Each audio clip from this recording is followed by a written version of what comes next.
Hi guys, my name is Tamara Chambers and this is Tamara's Never Seen, and today I am watching Young Frankenstein for the first time. I've spoken a bit about what I kind of grew up watching, and Star Wars and Indiana Jones and animated Disney were on the list, but also two movies that I watched countless times were Wizard of Oz and Willy Wonka and the Chocolate Factory. And Gene Wilder sadly passed, and he is a comedic genius, doing stuff that nobody was doing back then and nobody's doing now, really. Just a whole other level. So I figured I should probably get with the times and maybe see Young Frankenstein. My gosh, these lips are too green. Can't do it. Can't do it, guys. It's too much. It's distracting me. Okay, that's a little better. A little less green. Maybe that's worse. It just looks like I've eaten a cupcake or something.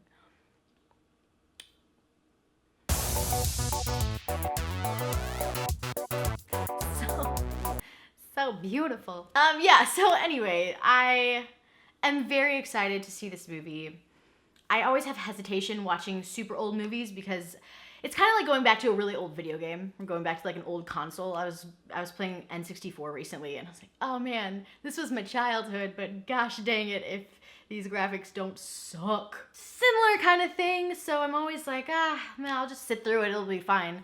My dad made me watch Casablanca as a kid and I was like, I did not want to do that. And he's like, just sit through it, it's gonna be great, and it was great. So I have very high hopes for this movie. And it's about time I watch it. So let's see how it goes.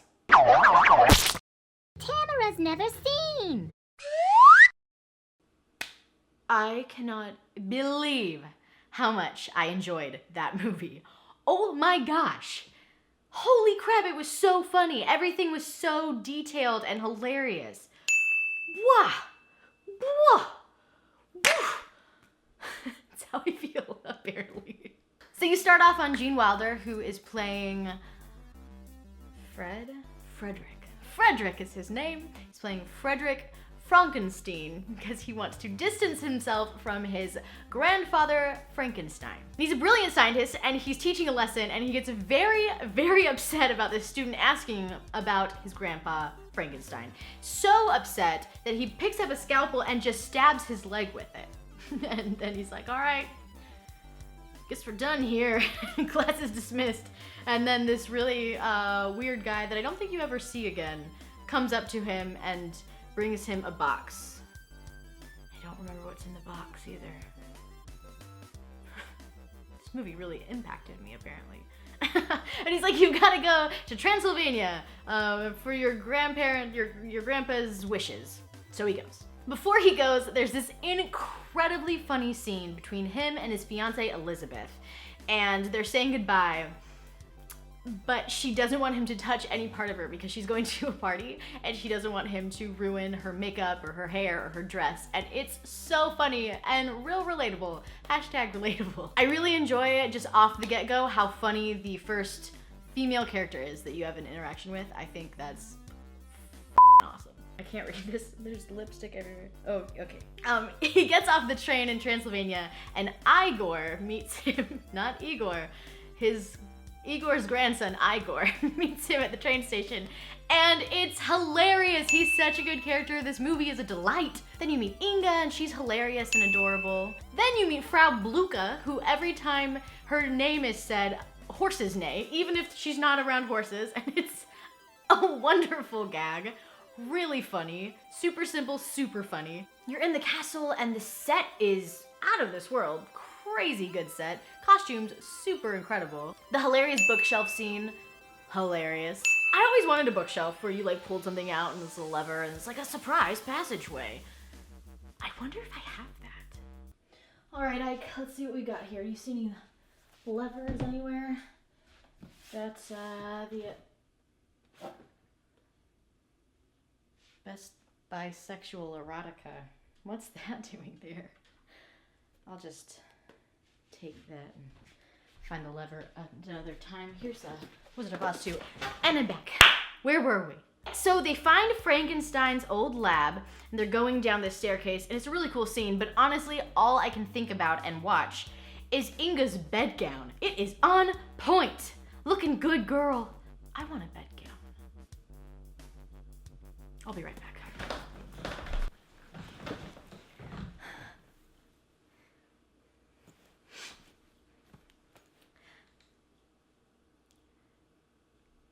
It's the closest thing I could find. It's a Fallout onesie.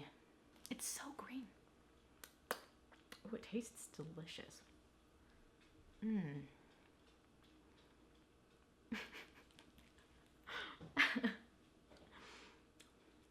That's way better. Okay. Don't look like a sparkly alien.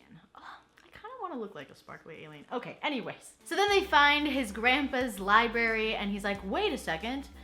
I don't want to distance myself from Frankenstein. I want to be Frankenstein. So he's like, I'm going to make a monster myself. And then the movie makes the most funny, simple penis joke ever executed in film. Well, that goes without saying. So they grave rob a body, and then Igor tries to get a brain, and he breaks the brain that Fred wants, and so he gets a brain that just says, abnormal brain, do not use. Super simple, but hilarious. I loved it so much. So at first the monster isn't alive, and then it wakes up after a few days. Oh my god, the sedatives charades scene is so brilliant and hilarious. Also, they're very good at charades. So at this point, the monster's sedated, but Frau Blocko, or whatever her name is, lets him go, and it's revealed that she was dating Victor Frankenstein. And it's a hilarious reveal because she's like, yes, he was my boyfriend! Which is just a hilarious term for her to use. This movie is a GD delight. I can't cuss. I love it AF. Doesn't even work. This movie's funny AF. That's it, that works. There we go.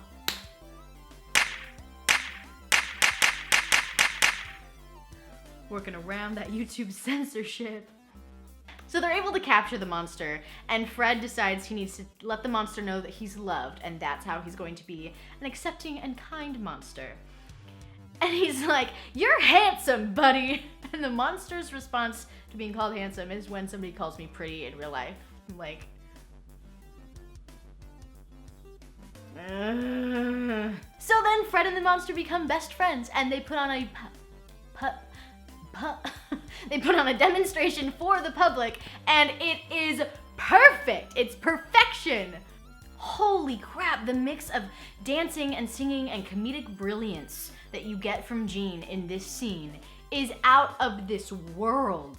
He's completely ahead of his time. So good. So then the audience starts booing him, and he gets ashamed and scared, and the monster freaks out. And everyone's mad because he's freaking out now, and it's kind of hilarious. Like, it's this once dead monster come to life, dancing and singing for them. They're like, that's not enough. And he's like, oh god, I'm really embarrassed that you don't like me very much. And so he gets a little upset, obviously, and then they chain him up. Sad. So after that, to console him, Fred sleeps with Inga, which has been building the whole time. Then they get word that Elizabeth is coming into town in a couple minutes. Oops! The monster ends up taking Elizabeth from her room in the castle to some cave somewhere. I'm not sure where it is, but then they totally do it. 7 times. And it's a hilarious scene. At first I thought it might be going in the way of kind of like rapey vibes. It felt that way at first, but it was not that, and it was super funny. And she sings opera when she's having sex, which is a first. I've never seen anyone do that. I've seen other things, but not that. Then though, they lure the monster back to the castle with music, and they are trying to help him have more brain. So Fred is like, I will give him some of my brains. And so they put little helmets on and little ropies and tubes. It's a technical term for it. And they conduct this experiment. But all of the public is like there with like pitchforks, and they're all mad, and they come in and they turn the experiment off. But right at that time, the monster had gotten enough brains, and he stands up and makes this really wonderful and touching speech about anger and love and what his purpose is and how much he appreciates Frederick, and it's very nice. Then Frederick marries Inga, how it was supposed to be, and the monster marries Elizabeth, and it's hilarious.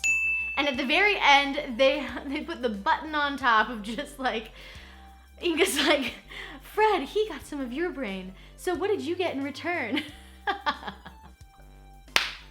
Penis jokes. So a couple things I really, really loved about this movie. It surprised me. Like I said, I'm always kind of hesitant to watch older movies. It shocked me with how raunchy it was, but tastefully raunchy, I guess. So funny. Everything was hilarious. Igor, oh my lord, so funny. You met the policeman when they were like grave robbing, and he was so funny. It was a small part. And then the police chief guy with the wooden arm, hilarious. Also, all of the women were super funny, which I really appreciate. So they were still like, they're the romantic interests, but they're not like just boobs on screen. Like Elizabeth was hilarious and way different than Inga, who was hilarious, and then Frau Cobra or whatever her name was, so funny and good. And they were all incredible comedic actors. It's really sad that we lost this incredible comedic, wonderful human being who will never make anything ever again. But he left us with such incredible performances and movies that are so fun and good, and they make you think about things, and they like make you ask questions, and as a performer they really inspire you to kind of step out of your box, or like step out of the box and make really great things. And hey, could be worse. Could be raining.